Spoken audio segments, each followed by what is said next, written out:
not 7 respondents. Thank you. As a report, has John Parker been able?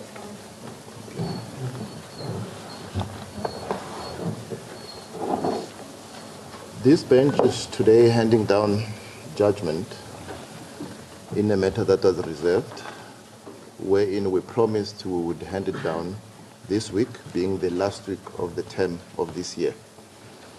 Before I hand down the judgment, I prefer to read a summarized version thereof, and then we'll hand down the judgment. I must indicate that the judgment is unanimous, having been agreed to by all the members of this bench.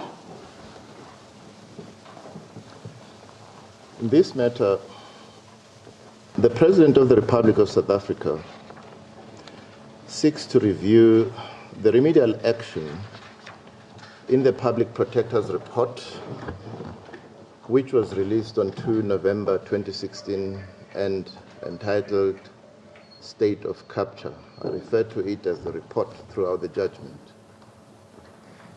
The report concerns an investigation conducted by the Public Protector into complaints of alleged improper and unethical conduct by the President, certain state functionaries, and the Gupta family, relating to the appointment of cabinet ministers and directors of state-owned entities, SOEs, which possibly resulted in the improper and corrupt award of state contracts and other benefits of businesses of the Gupta family.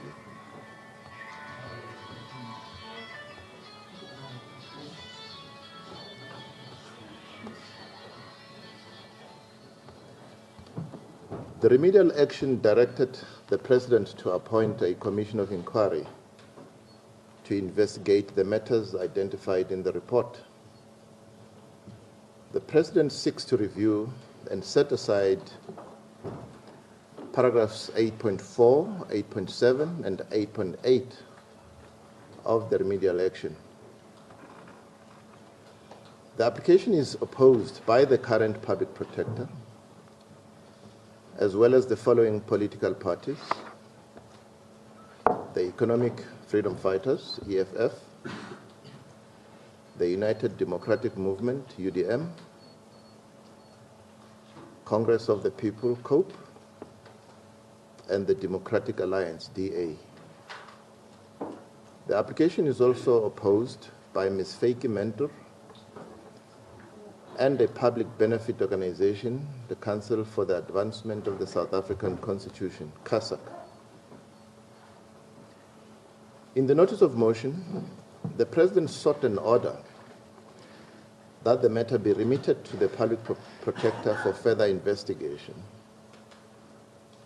This relief was based on the President's contention that the Public Protector did not have the power to delegate or outsource her functions to a commission of inquiry. The prayer for remittal prompted the Public Protector to deliver a conditional counter-application in which an order was sought, directing the President to ensure that the Public Protector was provided with sufficient funding to conduct the further investigation. During argument, the President's counsel abandoned the prayer for remittal. Consequently, there is no longer any need for the Public Protector to proceed with the conditional counter-application, and the only issue that remains for consideration is the review of the specified parts of the remedial action. The report we are dealing with was issued by the Public Protector in terms of Section 182(1)(b) of the Constitution, Section 3(1) of the Executive Members Ethics Act, and Section 8(1) of the Public Protector Act. In March and April 2016, the Public Protector received 3 complaints in connection with alleged improper and unethical conduct in relation to the appointment of cabinet ministers and directors of SOEs and the award of state contracts and other benefits to the Gupta-linked companies. The complaints followed media reports alleging that the Deputy Minister of Finance, then Mr. Mcebisi Jonas, was offered the post of Minister of Finance by the Gupta family in exchange for a 600 million rands bribe. The offer allegedly took place at the Gupta residence in Saxonwell, Johannesburg, in the presence of Mr. Duduzane Zuma, the president's son. According to the report, the offer was allegedly made before his then colleague, Minister Nhlanhla Nene, was removed as Minister of Finance by the President on 9 December 2015.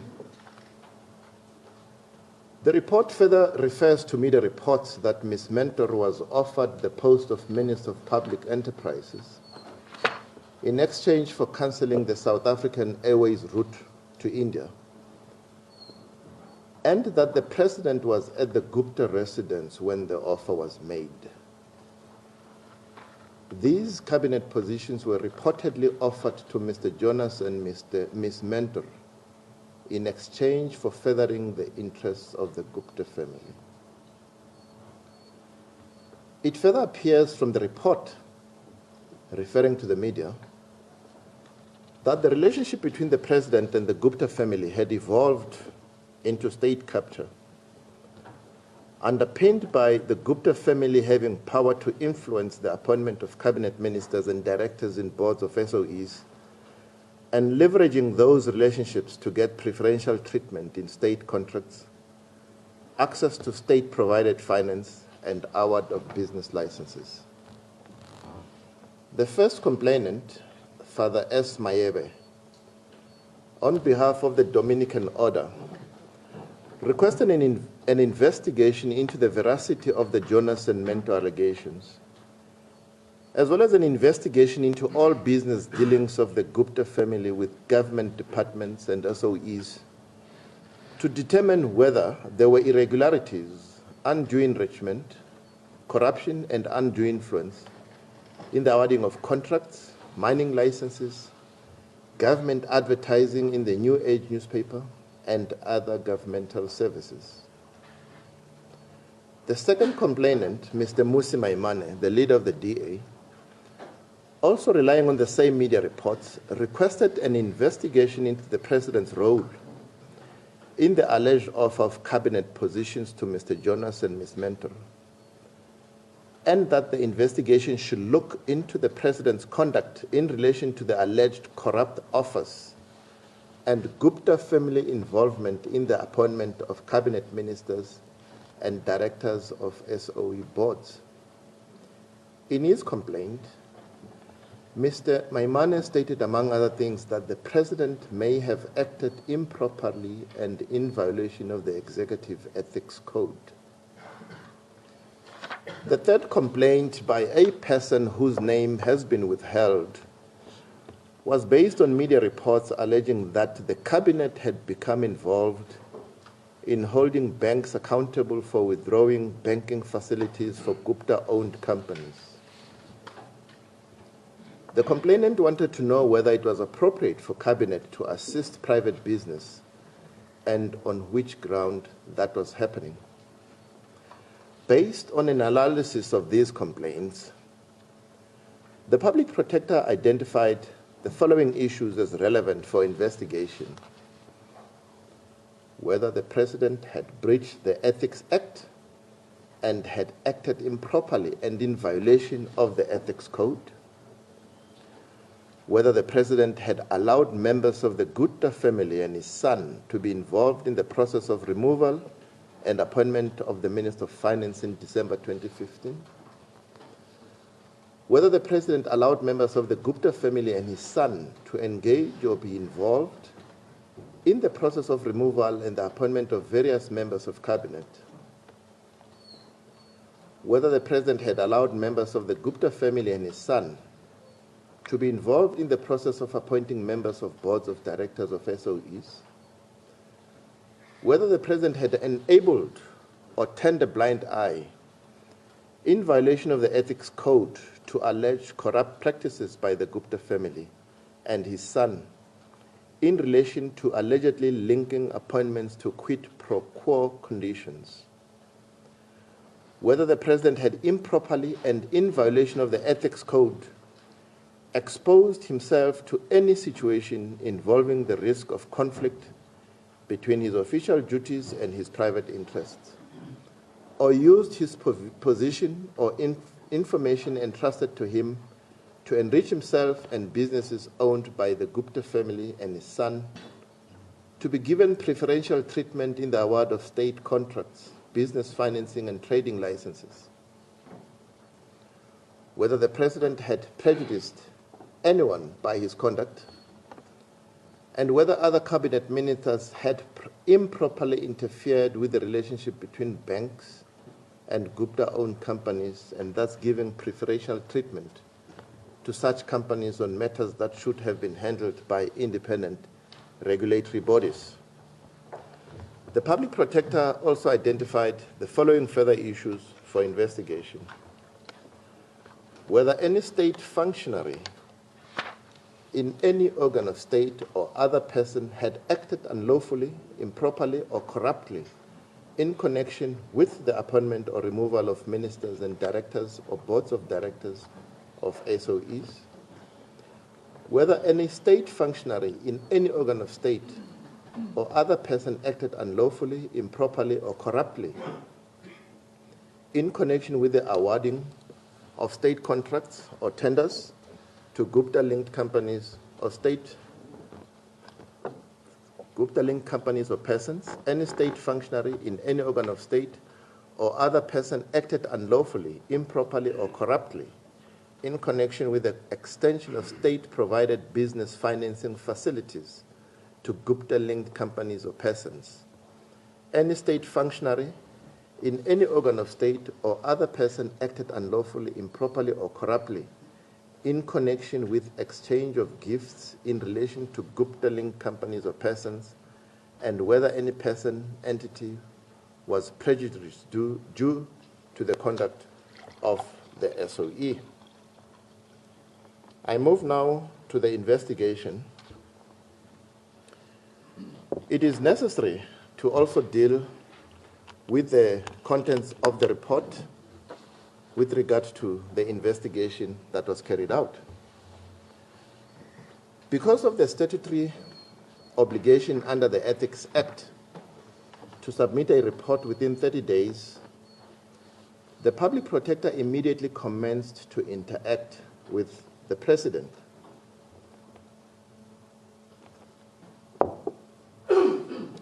On 22 March 2016, the Public Protector wrote to the President advising him that she had received a request from the DA and the Dominican Order to conduct an investigation into an alleged breach of the Ethics Code arising from the President's alleged role in the offering of ministerial positions by members of the Gupta family. She asked the President, and I quote, "If you have any comments on the allegations leveled against you, I would appreciate a letter indicating such comments from you." I close quotes. This letter apparently did not reach the President. On 22 April 2016, the Public Protector again sent the letter to the President in which she also advised him that the investigation had not been completed due to inadequate resources. This letter was received by the President. The Public Protector received no response from the President, and by early September 2016 had not received additional funds in order to proceed with the investigation. On 13 September 2016, the Public Protector sent another letter to the President requesting a meeting with him in order to brief him on the investigation and affording him a further opportunity to comment on the allegations to the effect that the President ought to have known and or allowed his son to exercise undue influence in strategic ministerial appointments as well as board appointments at SOEs. The public protector elected to combine the three complaints and divided the investigation into two phases. She explains that the investigation was divided into two phases in order to accommodate the time and resource limitations by addressing the pressing questions threatening to erode public trust in the executive and the SOEs, while mapping the process for the second and final phase of the investigation. The investigation process included correspondence with key parties implicated by the allegations and potential witnesses.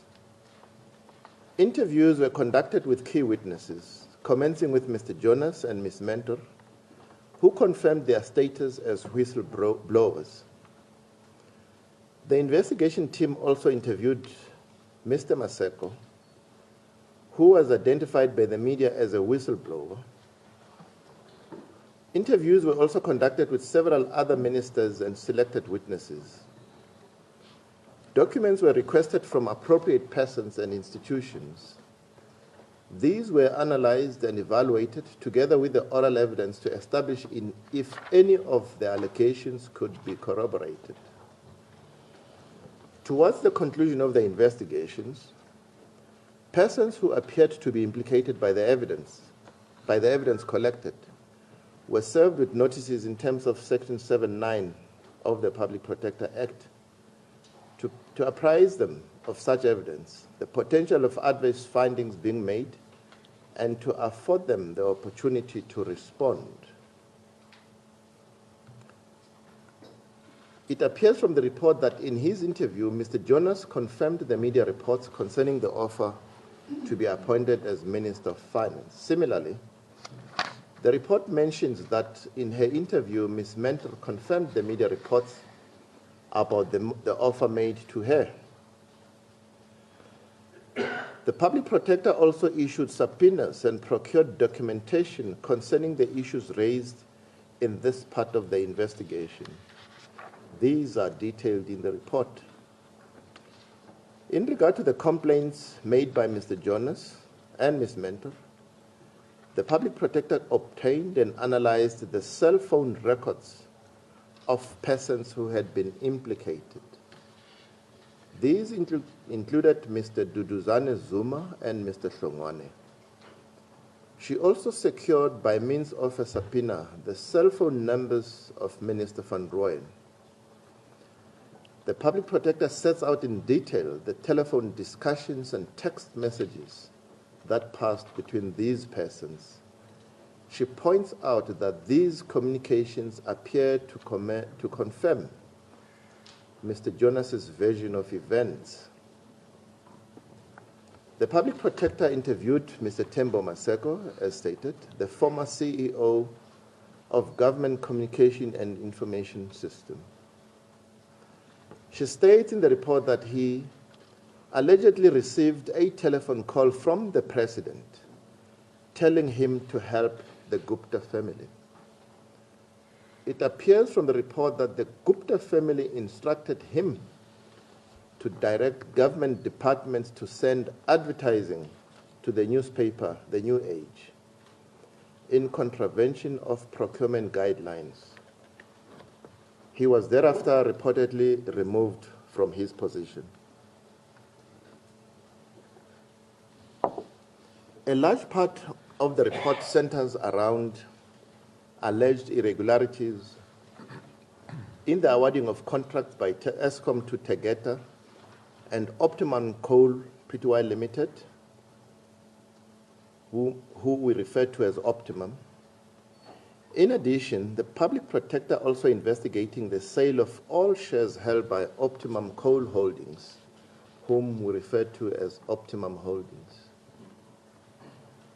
The public protector states that the first phase of her investigation did not touch on the award of licenses to the Gupta family and superficially touched on state financing of the Gupta-Zuma business, while only selecting a few state contracts. She also sets out the issues reserved for the next phase of the investigation. She states that it was not possible for her to investigate all the issues before her due to lack of resources. I now deal with some of the critical observations made by the Public Protector found in paragraph 7 of the report. She says in that paragraph, having considered the evidence uncovered during the investigation against the relevant regulatory framework, I make the following observations. In regard to the question whether the President improperly and in violation of the Ethics Code allowed members of the Gupta family and his son to be involved in the process of removal and appointment of the Minister of Finance in December 2015, the Public Protector says the following, and I quote selected parts. President Zuma was requested to select and appoint ministers and in compliance with the Executive Ethics Code. It is worrying that the Gupta family was aware, or may have been aware, that Minister Nene was removed 5 weeks after Deputy Minister Jonas advised him that he had been allegedly offered the job by the Gupta family in exchange for extending favors to their family business. Equally worrying is that Minister Van Rooyen, who replaced Minister Nene, can be placed at the Saxonwald area on at least 7 occasions, including on the day before he was announced as minister. This looks anomalous, given that at the time he was a member of parliament based in Cape Town. Another worrying coincidence is that Minister Nene was removed after Mr. Jonas advised him that he was going to be removed. If the Gupta family knew about the intended appointment, it would appear that information was shared then in violation of the Executive Ethics Code, which prohibits members of the executive from the use of information received in confidence in the course of their duties or otherwise than in connection with the discharge of their duties. I close quote. As to the question whether the President had improperly and in violation of the Ethics Code allowed members of the Gupta family and his son to engage or to be involved in the process of removal and appointing of various members of cabinet, the Public Protector points out that there is no evidence of action taken to verify either Mr. Jonas or Ms. Mentor's allegations. If this is the case, the Public Protector says, the President may have violated the Ethics Code, which prohibits a member of the executive from acting in a way that is inconsistent with their position. She says, there may even have been a violation of the code which prohibits a member of the executive from using information received in confidence in the course of their duties, otherwise than in connection with the discharge of their duties. The Public Protector expresses the view that if Mr. Jonas's allegation that he was offered the position of minister for him being required to extend favors to the Gupta family is correct, this may constitute an infringement of the provisions of Section 34 of the Prevention and Combating of Corrupt Activities Act, which places a duty on persons in positions of authority who know or ought reasonably to have known or suspected that any other person has committed an offense under the Act to report such knowledge or suspicion to a police official. A similar duty, so the report says, is imposed and possibly violated in relation to the allegations that were made by Mr. Maseko. The Public Protector further states that the allegations raised by Mr. Jonas and Mr. Maseko are relevant to the question whether the President improperly and in violation of the Ethics Code exposed himself to a situation involving the risk of conflict between his official duties and his private interests. The Public Protector is also of the view that the allegations made by Ms. Hogan also deserve a closer look to the extent that they suggest executive and party interference in the management of SOEs and appointments thereto. Another aspect that the public protector gave consideration to was whether the president and other cabinet ministers had improperly interfered in the relation between banks and Gupta-owned companies, thus giving preferential treatment to such companies on a matter that should have been handled by independent regulatory bodies. She points out that the cabinet appears to have taken an extraordinary and unprecedented step regarding intervention into what appears to be a dispute between a private company co-owned by the president's friends and his son. This, the public protector says, needs to be looked at in relation to a possible conflict of interest between the president as head of state and his private interest as a friend and father, as envisaged under the Ethics Code and Section 195 of the Constitution, which requires a high level of professional ethics. The public protector points to the prepayment by Eskom of 659,558,000 as an example of the way in which a state-owned entity acted unlawfully, improperly, or corruptly in connection with the award of state contracts or tenders to Gupta-linked companies or persons.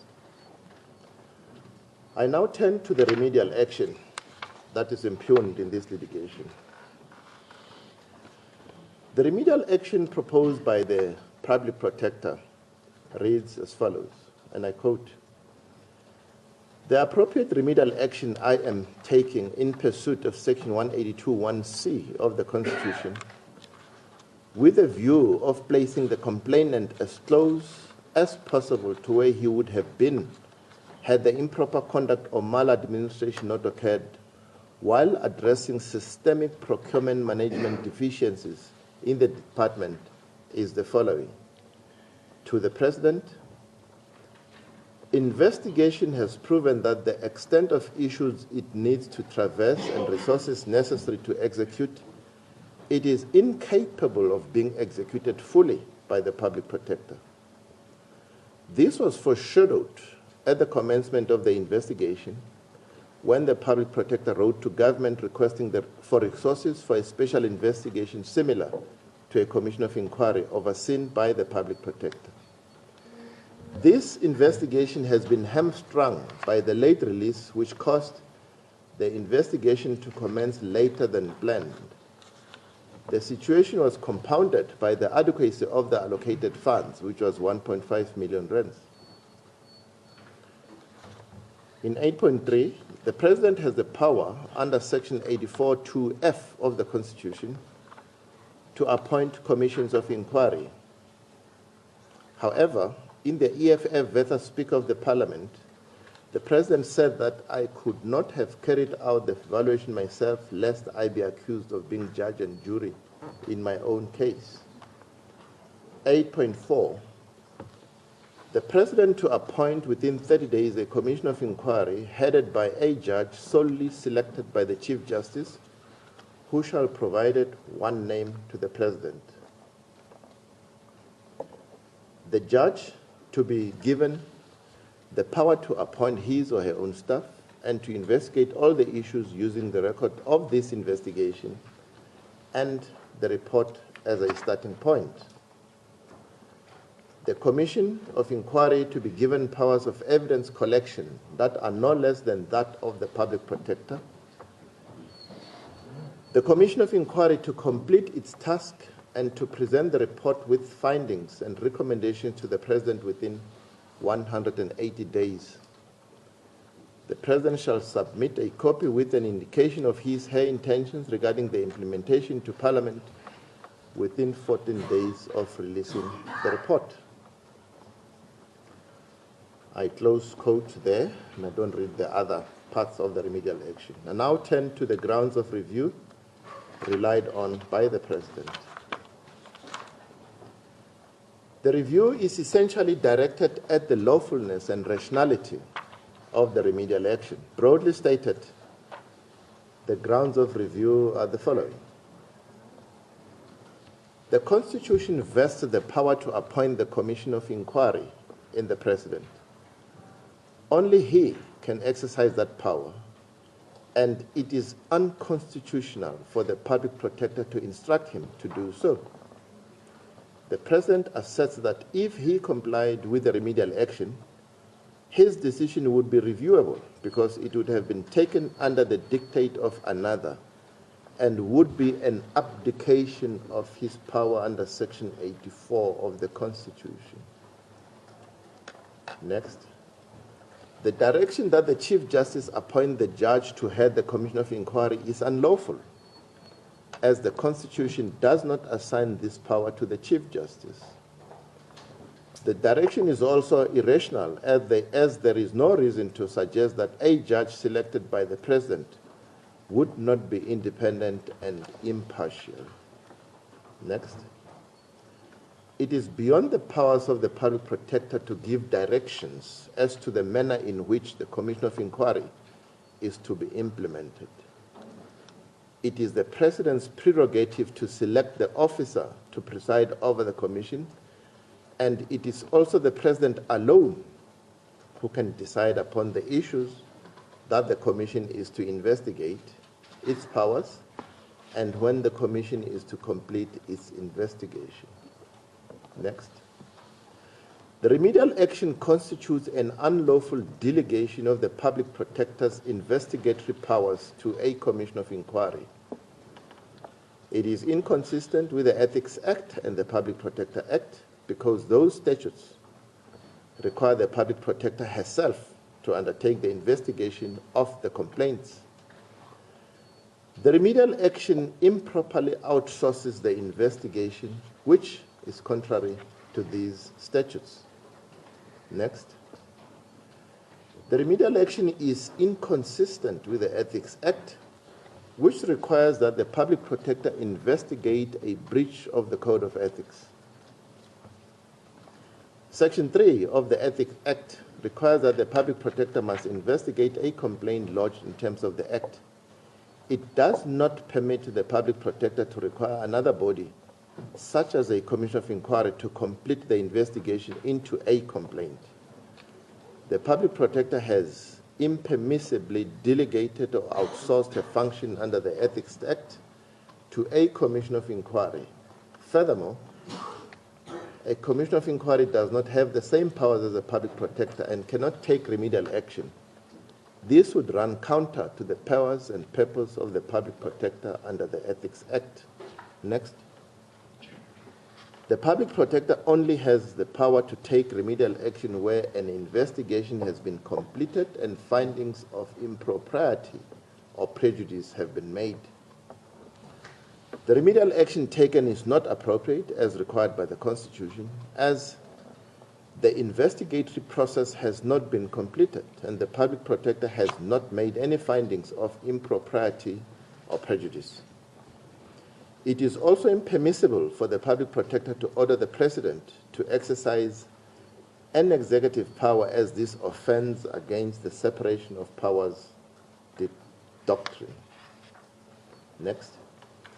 The remedial action was irrational as the Public Protector decided to outsource the investigation to a Commission of Inquiry based on an alleged lack of resources. If this were true, the rational decision to have made was to approach Parliament for funds. The remedial action was also irrational as it was based on the pending end of Advocate Madonsela's term and the limited qualifications of her successor, Advocate Mkhwebane. Those are the grounds upon which the remedial action is sought to be impugned. The primary question that is pertinently raised in this case is whether the President's constitutional power to appoint a Commission of Inquiry can permissibly be limited by remedial action taken by the Public Protector. Section 84(2)(f) confers upon the President the power to appoint a Commission of Inquiry. it is an original constitutional power that vests in the President as head of state.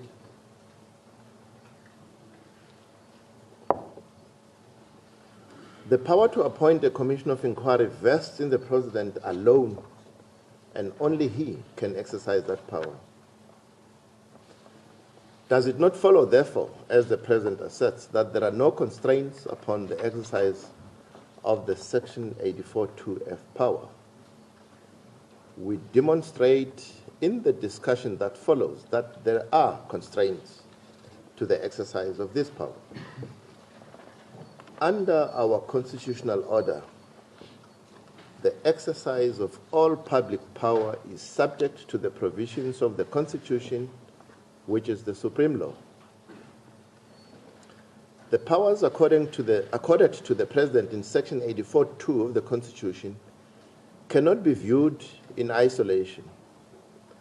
Account must be paid to the structure and design of the Constitution, the role that different organs of government play, and the value system articulated in Section 1 of the Constitution and the Bill of Rights. Supremacy of the Constitution, accountability, and the rule of law are foundational values that lie at the heart of the Constitution. In terms of Section 83(b) of the Constitution, an obligation is expressly imposed on the President to uphold, defend, and respect the Constitution as the supreme law of the Republic. And Section 7(2) of the Bill of Rights binds the President as an organ of state to respect, protect, promote, and fulfill the rights contained in the Bill of Rights. The principle of legality, being an incident of the rule of law, dictates that those who exercise public power, including the President, must comply with the law.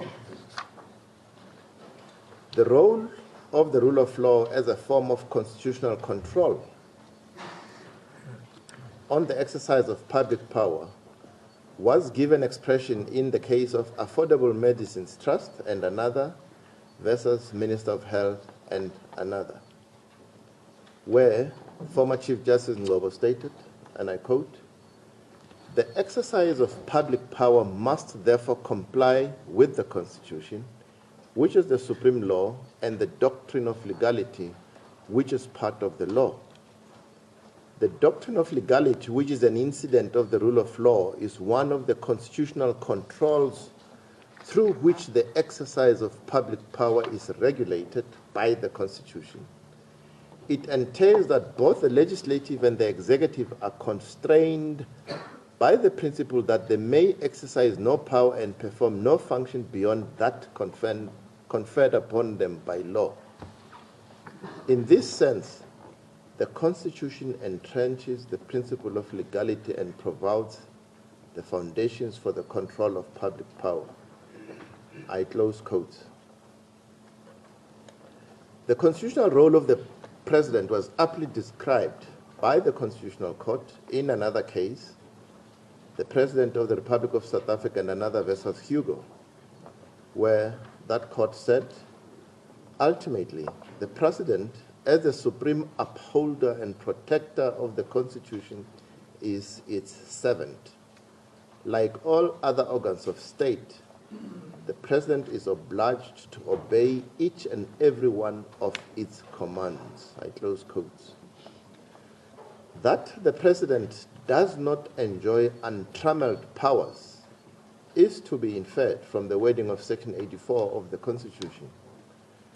The section is cast in obligatory language.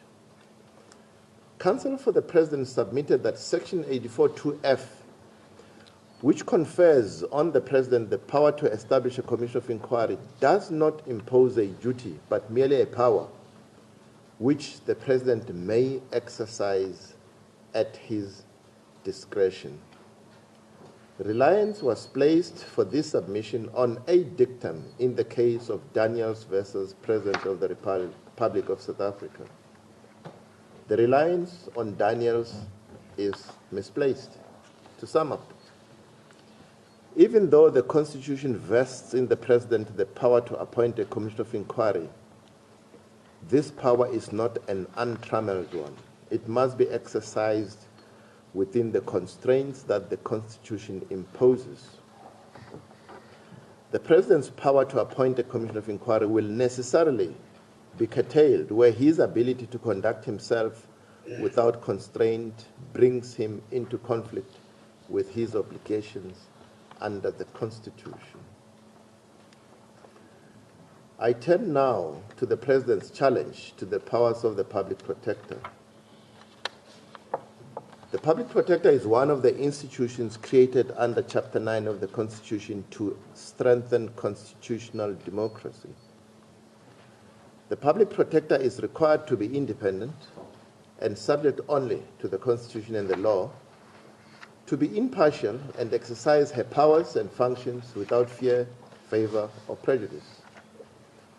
In the case of economic freedom fighters versus Speaker, National Assembly, and others, at paragraph 51, and we refer to this case as the EFF case, the Constitutional Court had held that the mandate of the Public Protector is to protect the public from any conduct in state affairs or in any sphere of government that could result in any impropriety or prejudice, unlawful enrichment and corruption, to report on its investigations and take appropriate remedial action.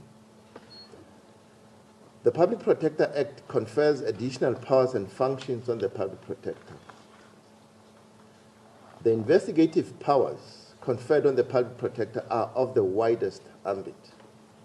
In a footnote, the court in the EFF case said the following concerning the powers of the Public Protector, and I quote, "All the powers set out in Section 6 accord and are harmoniously coexistent with Section 182.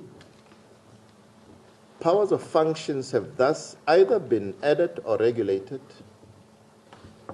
Mediation, conciliation, negotiation, and giving advice to a complainant regarding how best to secure an appropriate remedy, bringing what appears to be an offense to the attention of the prosecuting authority, referring a matter to an appropriate body or authority, or making suitable recommendations to remedy the complaint, and resolving any complaint by any other means that may be expedient in the circumstances, are all regulatory and additional powers, and they are consistent with and flow from the constitutional power to take appropriate remedial action and provision for additional powers and functions." In Section 7, the Public Protector Act gives the Public Protector extensive investigatory powers. Section 182(1)(c) of the Constitution provides that the Public Protector has the power, as regulated by national legislation, to take appropriate remedial action. The phrase "take appropriate remedial action" is of importance. It connotes providing a proper, fitting, suitable, and effective remedy for whatever complaint and against whomsoever the Public Protector is called upon to investigate. What remedial action is taken in a particular case depends on the nature of the issues under investigation and the type of findings made. In the EFF case, the Constitutional Court, beg your pardon, stated the following concerning the exercise and legal effect of the remedial power, and I quote, "The primary source of the power to take appropriate remedial action is the supreme law itself, whereas the Public Protector Act is but a secondary source. It is exercisable only against those that she is constitutionally and statutorily empowered to investigate. Implicit in the words 'take action' is that the Public Protector is herself empowered to decide on and determine the appropriate remedial measure, and action presupposes, obviously, where appropriate, concrete or meaningful steps. Nothing in these words suggests that she necessarily has to leave the exercise of a power to take remedial action to other institutions, or that it is power that is by its nature of no consequence. She has the power to determine the appropriate remedy and prescribe the manner of its implementation. Appropriate means nothing less than effective, suitable, proper, or fitting to redress or undo the prejudice, impropriety, unlawful enrichment, or corruption in a particular case. Only when it is appropriate and practicable to effectively remedy or undo the complaint would a legally binding remedial action be taken. Also informed by the appropriateness of the remedial measure to deal properly with the subject matter of investigation and in line with the findings made, would be a non-binding recommendation be made or measure taken. Whether a particular action taken or measure employed by the public protector in terms of a constitutionally allocated remedial power is binding or not, or what its legal effect is, would be a matter of interpretation aided by context, nature, and language. I close quotes. As is evident from the aforegoing, the public protector's investigative powers are of the widest character.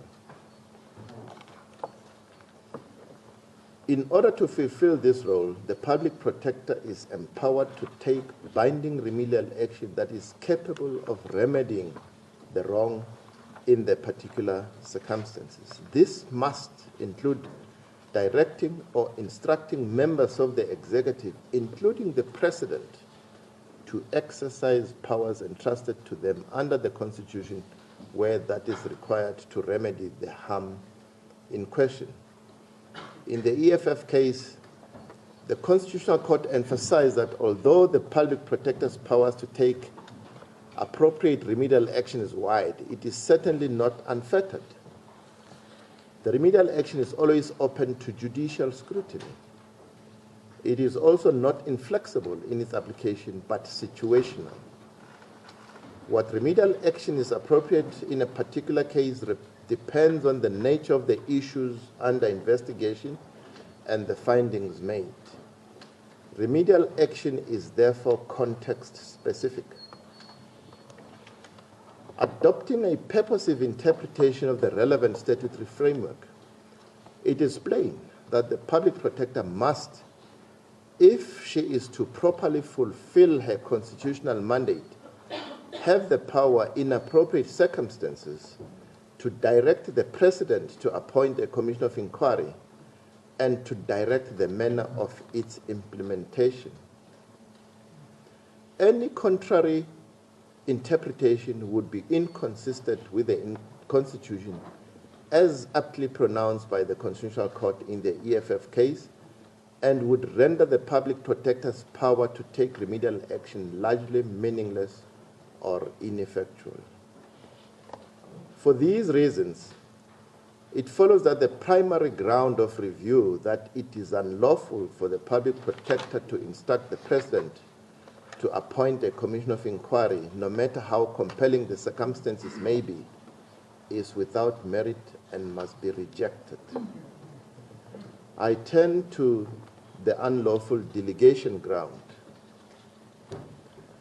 The President advances the argument that the remedial action constitutes an unlawful delegation of the public protector's powers under the Constitution and Section 7.3 of the Public Protector Act to a commission of inquiry. This argument misconceives the manner in which the public protector has exercised her powers. The public protector has not delegated her investigatory powers to a commission of inquiry.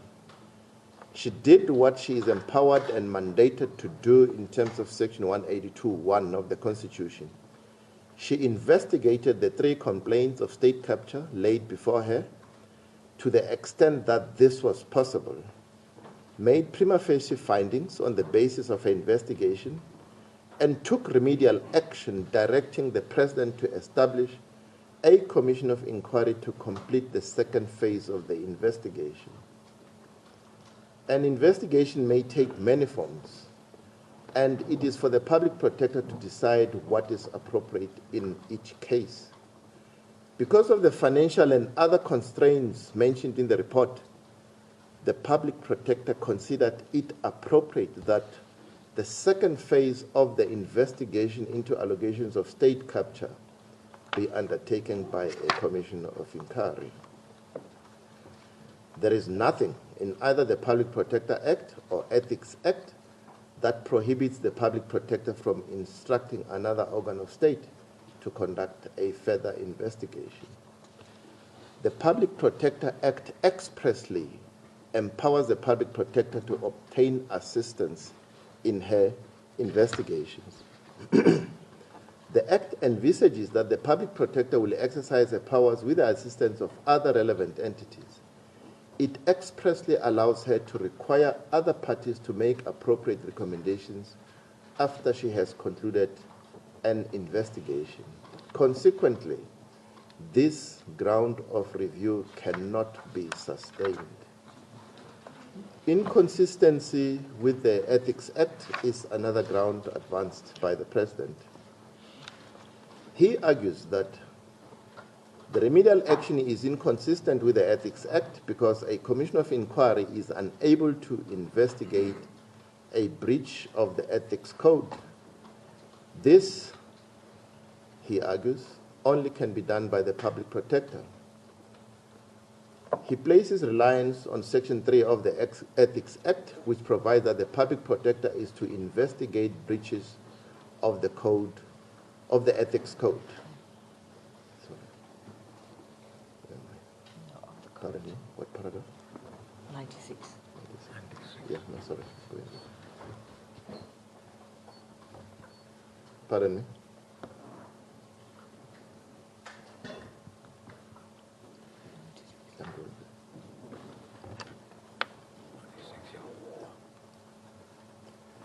This argument is misconceived. Section 3 of the Ethics Act provides that when conducting an investigation in terms of this section, the public protector has all the powers vested in the public protector in terms of the Public Protector Act. The public protector has in fact investigated the complaints and performed her duty under the Ethics Act. As empowered to do, she has taken binding remedial action on the basis of her investigation and the prima facie findings of wrongdoing that she has made.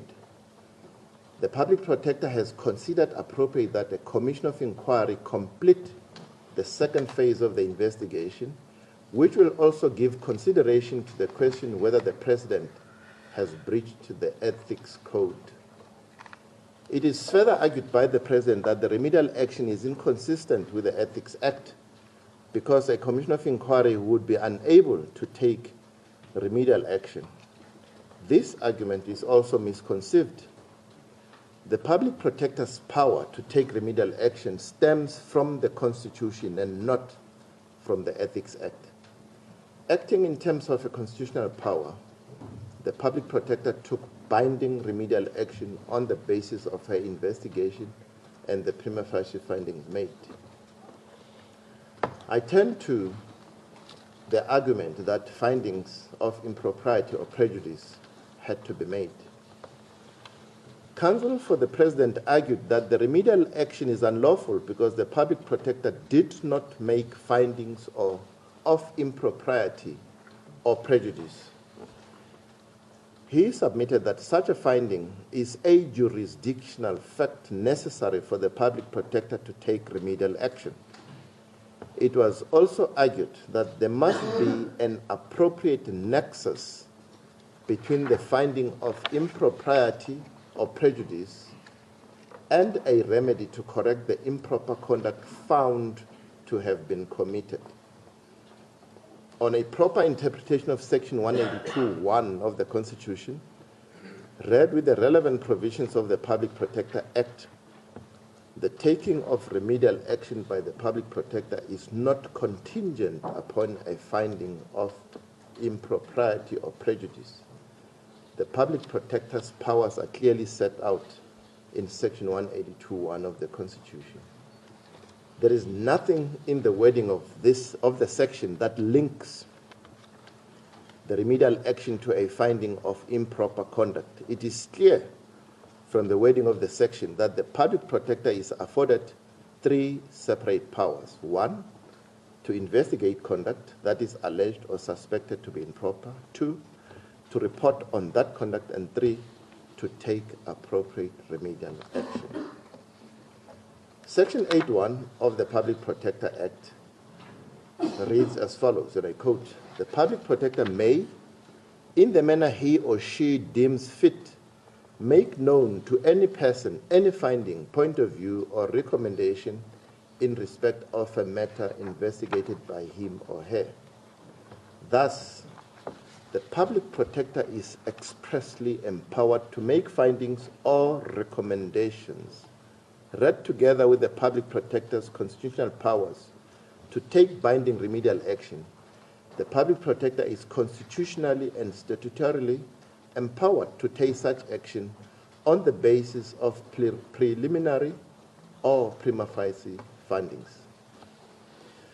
The primary role of the public protector is that of an investigator and not an adjudicator. Her role is not to supplant the role and function of the courts. It is common cause that the report does not reach any firm findings on whether the evidence collected established wrongdoing by the President, the Gupta family, and others. But that does not preclude the public protector from taking appropriate remedial action. The public protector's observations set out in paragraph 7 of her report constitute prima facie findings that point to serious misconduct or impropriety on the part of the President. The Gupta family and the persons, functionaries, and entities referred to in the report. These observations are supported by a considerable body of corroborative evidence. Beg your pardon. What considerably strengthens the prima facie case of misconduct and impropriety is the failure of the President to address the complaints when requested by the public protector to do so. The prima facie evidence which points to serious state misconduct is a sufficient and appropriate basis for the public protector to have taken the remedial action. The President's argument, therefore, that the remedial action is unlawful because the public protector did not make findings of misconduct and impropriety is groundless and must also be rejected. Was the remedial action appropriate? Section 182(1) of the Constitution enjoins the public protector to take appropriate remedial action. Relying on what was stated in the case of Force versus Minister of Safety and Security, the Constitutional Court in the EFF case emphasized that the taking of appropriate remedial action connotes providing a proper, fitting, suitable, and effective remedy for whatever complaint and against whomsoever the public protector is called upon to investigate. The public protector is constitutionally empowered to take action that has that effect if it is the best attempt at curing the root cause of the complaint. The allegations of state capture detailed in the report are extremely serious. They amount to allegations that the President and members of the executive have exercised their powers, at least on occasion, not in the public interest, as they are required to do under the Constitution, but rather at the behest of a private family and to further its financial interests.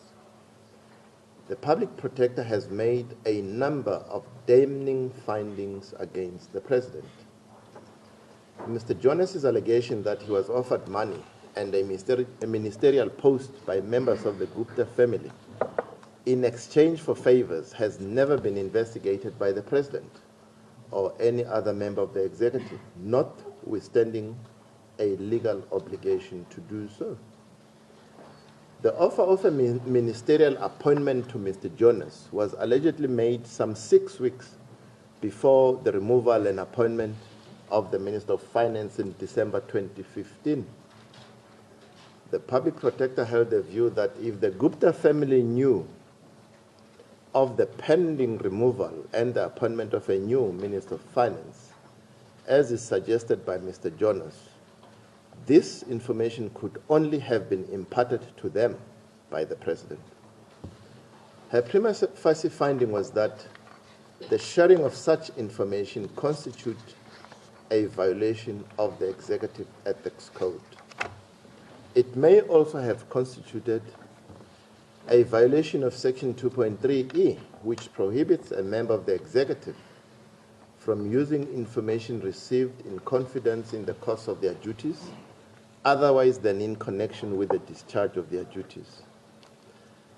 The failure to verify Mr. Jonas's allegations may also have infringed the provisions of Section 34 of the Prevention and Combating of Corrupt Activities Act.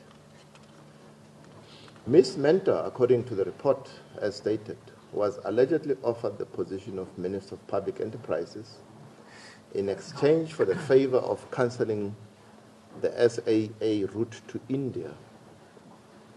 This offer, according to the report, was made by a member of the Gupta family at the Gupta family residence in Saxon World while the President was there. The public protector holds the view that if Ms. Mentor's evidence is true, the offer of a cabinet position could only have been made with the knowledge and approval of the President. Again, the public protector notes that there may have been a violation by the President of the Executive Ethics Code. The public protector also notes that there is no evidence of action taken by anyone to verify Ms. Mentor's allegations.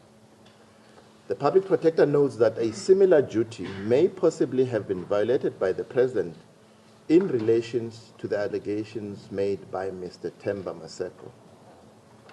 The report points to the existence of evidence that the President and other cabinet members improperly interfered in the relationship between banks and Gupta-owned companies. The report states the cabinet appears to have taken the extraordinary step and unprecedented step regarding intervention into what appears to be a dispute between a private company co-owned by the President's friends and his son.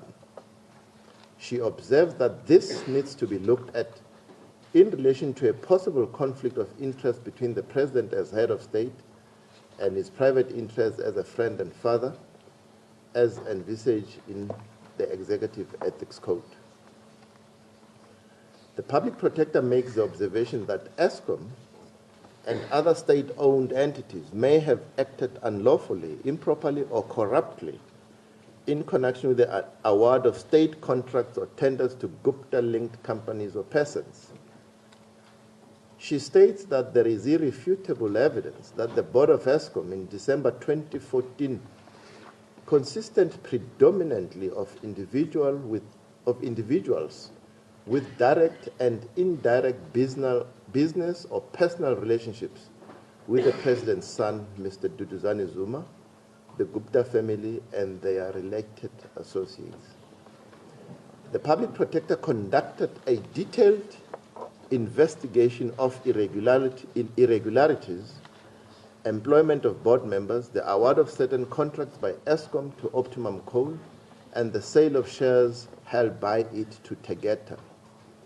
The report highlights how the Gupta family used its influence to obtain business contracts with ESCOM. ESCOM awarded Tegeta contracts and made payments to it of over 1.2 billion rands. Of particular concern to the public protector was the prepayment to Tegeta in the amount of 659,558,000 rands. The public protector found that the sole purpose of the prepayment was to enable Tegeta to purchase the sale in Optimum Holdings. This payment amounted to a possible contravention of Section 38 and 51 of the Public Finance Management Act. The Public Protector is particularly critical of the conduct of Mr. Brian Molefe, the then CEO of Eskom. She pointed out that in the days leading up to the Eskom board resolution to pay the prepayment to Tegeta, Mr. Molefe was placed in the Saxonwold area on numerous occasions and in communication with Gupta family members. And she also noted that the president's son, Mr. Duduzane Zuma, is a shareholder in Tegeta.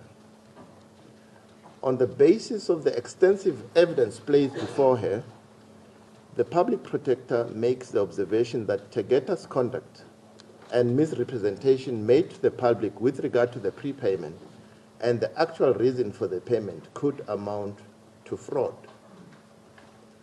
There is thus compelling prima facie evidence that the relationship between the president and the Gupta family, so says the Public Protector, had evolved into state capture underpinned by the Gupta family having power to influence the appointment of cabinet ministers and directors in boards of SOEs and leveraging those relationships to get preferential treatment in state contracts, access to state-provided business finance, and the award of business licenses. The issue of state capture is a matter of great public concern. The outcome of her investigation is that there is deeply concerning evidence of serious malfeasance and corruption, but she does not have the resources to complete the investigation. She has reasoned that a commission of inquiry is the appropriate remedial action in light of her findings and constraints. In order to determine whether the Public Protector's remedial action was lawful and rational, it is necessary, to understand what role a commission of inquiry plays, how it performs that role, and why it is better suited at accomplishing certain ends than the Public Protector. I can no better than quote the Constitutional Court decision in Minister of Police and others versus Premier of the Western Cape and others. There, the court said, and I quote, "In addition to advising the executive, a commission of inquiry serves a deeper public purpose, particularly at times of widespread disquiet and discontent.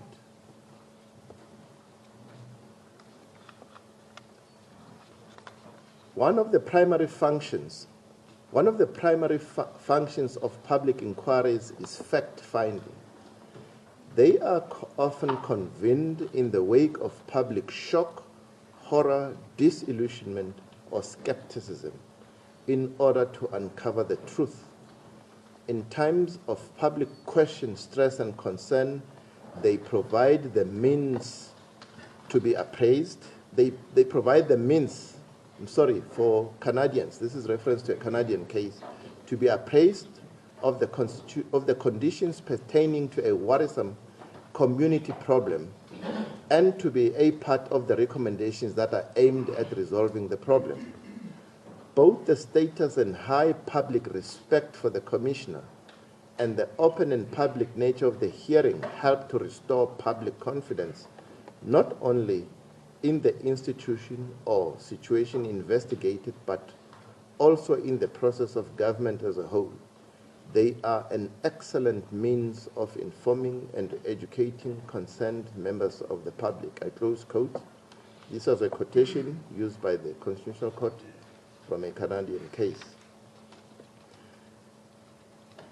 The Constitutional Court had further statements to make about a commission of inquiry. This was in the Magidi one and others versus President of the Republic of South Africa and others case. There, the court stated, "It is open to the President to search for the truth through a commission. The truth so established could inform corrective measures. if any are recommended, influence future policy, executive action, or even the initiation of legislation.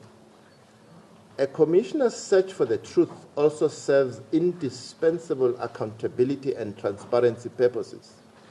Not only do the victims of the events investigated and those affected need to know the truth, the country at large does so too, I close quotes. In the Azapo case, which was referred by the Constitutional Court, the Constitutional Court there described the role of commissions as also encompassing a national catharsis and accountability element. In order to achieve the goals of truth-finding and restoring confidence, it is necessary that those who head the commission be perceived as independent and that the proceedings be conducted in public. Sitting and retired judges are often used as commissioners as they have both institutional and financial independence. Moreover, they have the forensic skills necessary to gather and evaluate large quantities of evidence. Commissions of inquiry are by their nature open and transparent. Their sittings occur in public. The matters reserved by the public protector for the second phase of the investigation are extensive.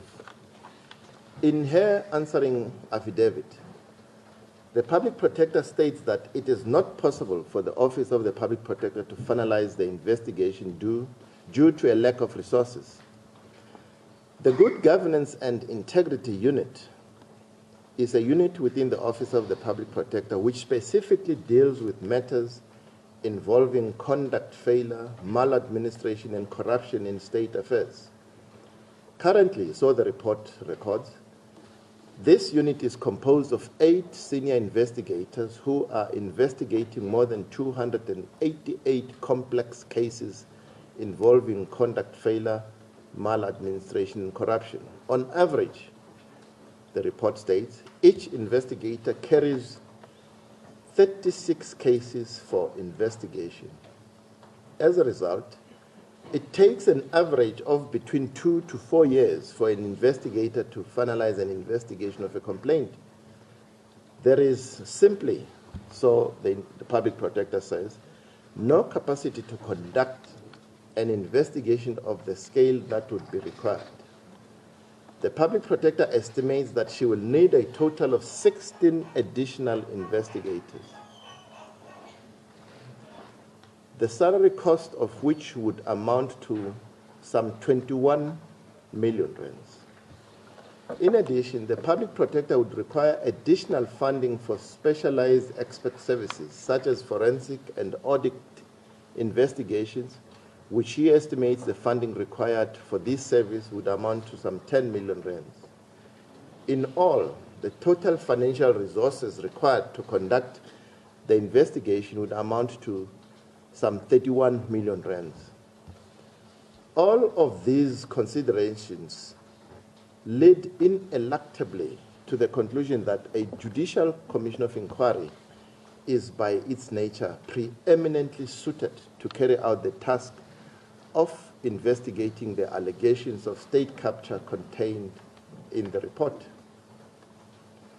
I turn to the President's attack on the direction that the Chief Justice is to select the judge who must preside over the Commission of Inquiry.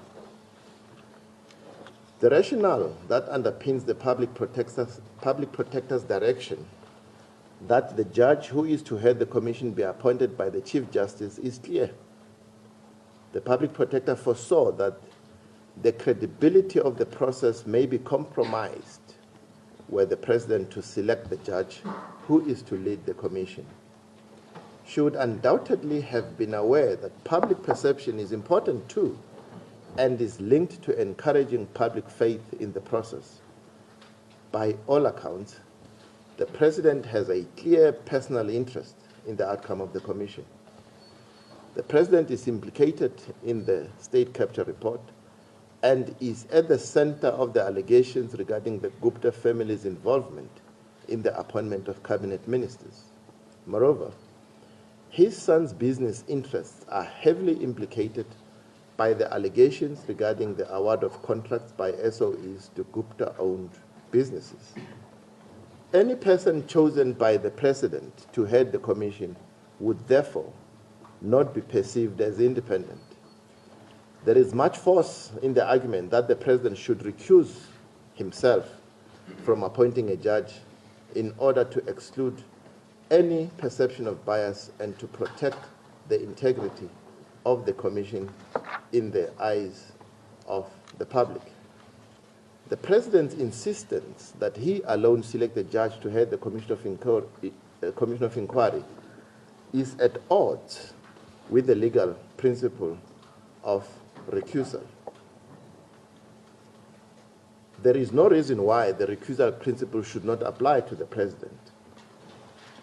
The principle of recusal applies here because the President has an official duty to select a judge to lead the Commission, but he is conflicted as he himself has been personally implicated, whether directly or indirectly through his family and associates, in allegations of state capture. In these exceptional circumstances, it was not only appropriate but necessary for the public protector to ensure that someone other than the President select the head of the Commission. The Chief Justice was a perfectly sensible and rational choice.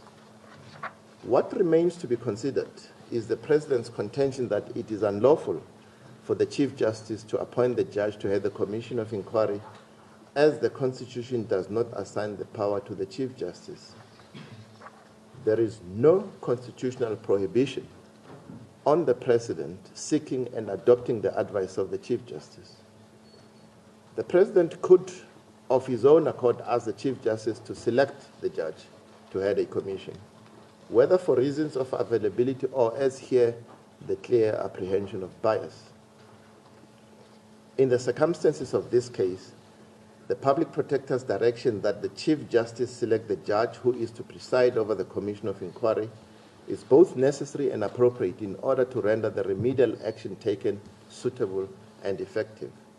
The President's contrary argument must be rejected. I now deal with the President's remaining grounds of review. The President contends that it is beyond the powers of the Public Protector to give directions as to the manner in which the Commission of Inquiry is to be implemented. It is the President's prerogative to select the officer to preside over the Commission, and it is also the President alone who can decide upon the issues that the Commission is to investigate, its powers, and when the Commission is to complete its investigation. So argues the President. That argument, in our view, can immediately be disposed of. For the same reason that the Public Protector has the power, in appropriate circumstances, to direct the President to establish a judicial commission of inquiry, so too does she have the power to give directions as to the manner of its implementation. The Public Protector has directed that the Commission of Inquiry is to investigate all issues using the record of this investigation and the report as the starting point. There can be no question that this aspect of the remedial action is both necessary and appropriate. Since the release of the report, further allegations of state capture have become public in the form of the so-called Gupta-leaked emails. The Public Protector's remedial relief is broad enough to encompass the investigation of these issues. As was emphasized in the EFF case, appropriate remedial action means nothing less than the provision of an effective, suitable, proper, or fitting remedy to redress the prejudice, impropriety, unlawful enrichment, or corruption that may have occurred in a particular case. The Public Protector has also directed that the Commission of Inquiry to have the powers of evidence collation, which are no less than those of the Public Protector. Paragraph 8.8 of the remedial action directs that the Commission of Inquiry is to complete its task and to present the report with findings and recommendations to the President within 180 days. It also provides that the President shall submit a copy with an indication of his intentions regarding the implementation to Parliament within 14 days of releasing the report. The allegations of state capture are of national importance. The public protector evidently recognized that it was in the public interest that the Commission of Inquiry commence the second phase of the investigation urgently and expeditiously. It is also evident that the public protector required the President to report to Parliament within 14 days of releasing the report so as to ensure parliamentary scrutiny and accountability in regard to the implementation of the report. This, in our view, was a wise and necessary precaution in order to ensure that the recommendations of the Commission are implemented and not rendered nugatory. This aspect of the remedial action is necessary, rational, and appropriate, and the President's arguments to the contrary must be rejected. Among the reasons advanced by the public protector for instructing the President to establish a commission of inquiry are the following. She lacked adequate resources, she had not completed the investigation, and her term of office was coming to an end. She also had concerns about what is referred to as the limited qualifications and experience of her successor, Advocate Mkhwebane. The President contends that these reasons are irrational and could not have constituted a lawful and proper basis for her to take remedial action. The President asserts that the lack of financial resources, if true, could have been addressed by approaching Parliament for funds. The public protector counters this assertion by pointing out that she has never been provided with sufficient financial and other resources to complete the investigation into state capture. The investigation has been hamstrung, according to a public protector, by the late release of funds, and that situation was compounded by the inadequacy of the funds allocated, which amounted to 1.5 million rands. In her answering affidavit, the current public protector emphatically states that it is not possible for the Office of the Public Protector to finalize the investigation due to a lack of resources. These allegations are not seriously disputed by the President. The President's assertion must thus be rejected. The President advances the argument that it was irrational for the public protector to instruct him to establish a commission of inquiry because the public protector's term of office was coming to an end and because she had concerns about her successor's ability. In our view, the public protector's concerns were entirely justified and rational. It was important that the matter be finalized as soon as possible, and there would inevitably have been a delay if she passed the matter on to the new public protector. Advocate Mkhwebane would have had to start from scratch. She would have had to familiarize herself with a veritable mass of information and documentation. This would have seriously delayed the finalization of the investigation. Advocate Mkhwebane's qualifications were, in our view, only relevant as to the amount of time it would have taken her to complete the investigation, and this was therefore not an irrational consideration. It is settled law that where a decision is challenged on the grounds of rationality, the court is obliged to examine the means selected to whether they are rationally related to the objective sought to be achieved. The three reasons given by the public protector for the taking of the remedial action satisfy that rationality test. In the premises, the President's review on the basis of the aforesaid three grounds is groundless and falls to be rejected. The EFF, UDM, and COPE submit that the President has preempted his rights of review. The basis for this submission is that subsequent to the issue of the report, the President told Parliament and publicly stated that he intends to establish a commission to investigate the allegations of state capture contained in the report.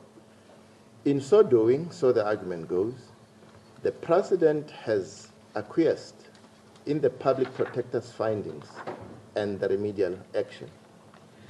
In his replying affidavit, the President disputes that he has preempted his review rights. He states, and I quote him, "Firstly, for me to have preempted my right to challenge the impugned remedial action, such preemption must be shown that I have acquiesced unequivocally. The evidence shows differently. I consistently made it plain that the implementation of the impugned remedial action would be unconstitutional for reasons already advanced. It is therefore factually wrong that I have acquiesced unequivocally. Secondly, all my statements referred to by the respondents that I have stated that I will appoint a commission of inquiry did not say that I would do so in furtherance of the impugned remedial action." I close quote. The legal principles pertaining to preemption are well established. What emerges from case law is that the common law doctrine of preemption applies to judgments or orders of court. Preemption, like waiver, is not lightly presumed, and the onus is upon the party alleging preemption to establish conduct that clearly and unconditionally demonstrates acquiescence in and a decision to abide by the judgment or order. In his heads of argument, counsel for the President submitted that, and I quote, "A statement by the President that they have decided to appoint a commission of inquiry is not a judgment, neither can it be deemed to be a civil judgment to qualify as a preemption," close quote. As we understand the argument, what is in fact contended for is that the remedial action is not to be equated with a judgment or order of a court, and therefore the doctrine of preemption is not applicable. We do not agree with that submission. The public protector's remedial action has all the attributes of a judgment. It is binding and has the force of law, and its legal consequences must be complied with or acted upon. Compliance therewith is not optional, and it has binding effect until properly set aside by a court of. Furthermore, the statements made by the President in the National Assembly are not ordinary statements, but were made in Parliament before the legislative body to whom the President is accountable. They were made by the President in his position as head of state. Section 92(2) of the Constitution provides that members of the Cabinet, which includes the President, are accountable collectively and individually to Parliament for the exercise of their powers and the performance of their functions. By his utterances in Parliament and in the press statements issued by the Presidency, the President has indicated in the clearest possible terms that he accepts the necessity of establishing the Judicial Commission of Inquiry referred to in the remedial action contained in the Public Protector's State of Capture report. This undoubtedly, in our view, amounts to a preemption of the President's right to review the remedial action. For these reasons, none of the grounds of review has any merit, and the President is not entitled to the relief that he seeks. The remedial action taken by the Public Protector is lawful, appropriate, reasonable, and rational. In the circumstances, the President's application cannot succeed and must be dismissed with costs. I proceed to deal with the issue of costs. There could therefore have been no doubt in the President's mind when initiating this application, seeking as he did to challenge the Public Protector's power to constrain his power through remedial action, that his own powers were not untrammeled in the face of such remedial action. The overarching basis for the remedial action challenged by the President is that he is personally implicated in the malfeasance and improper conduct investigated by the Public Protector.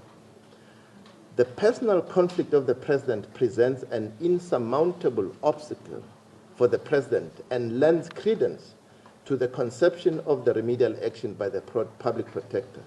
Additionally, the statement by the President to the media and in Parliament expressing an unequivocal intention to establish a commission of inquiry and thereby preempting any justifiable basis to challenge the remedial action points to the reckless misconception underpinning the President's application seeking to review and set aside the remedial action. The review application was a clear non-starter, and the President was seriously reckless in pursuing it as he has done. His conduct falls far short of the high standard expressed in Section 195 of the Constitution. Taking all the circumstances sketched and the considerations made, we are of the view that the President was ill-advised and reckless in launching the challenge against the remedial action of the Public Protector. He is aware that since allegations of state capture initially surfaced, and more so after the Public Protector's report, the matter remains in the public domain and requires decisive action and resolution.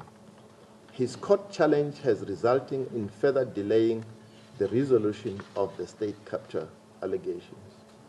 We make the point that the Public Protector's report has uncovered worrying levels of malfeasance and corruption in the form of utter disregard of good corporate governance and principles, some bordering on fraud, in government departments and SOEs.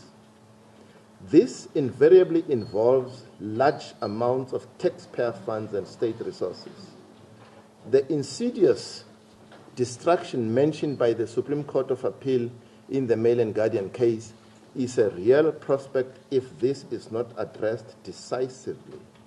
In our view, the President had no justifiable basis to simply ignore the impact of this corruption on the South African public.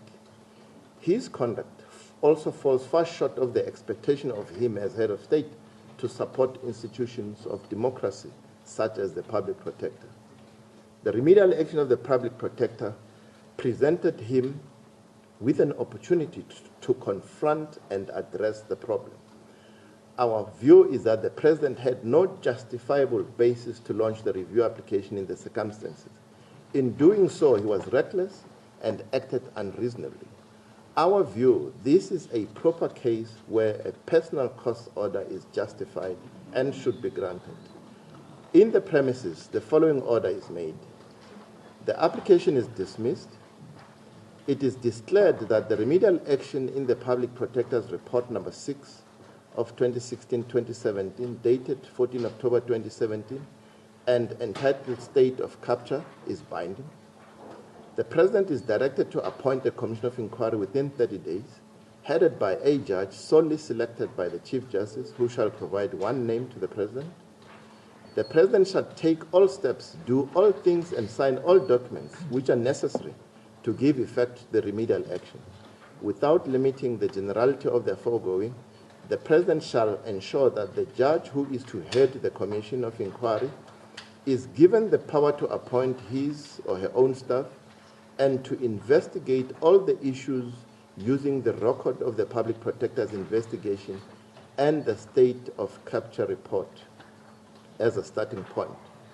The Commission of Inquiry is to be given powers of evidence collection that are no less than that of the Public Protector. The Commission of Inquiry is to complete its task and present its report with findings and recommendations to the President within 180 days. The President shall submit a copy with an indication of his or her intentions regarding the implementation to Parliament within 14 days of releasing the report. The Commission of Inquiry is adequately resourced by the National Treasury. The Public Protector shall deliver a copy of this order to the President and to the Chief Justice within 5 days of the grant of this order. The cost of this application are to be paid by the President in his personal capacity on the scale as between attorney and client, including the costs consequent upon the employment of two counsel. The costs are to include the costs of the Public Protector's conditional counter application. I agree. I agree. I hand down the judgment.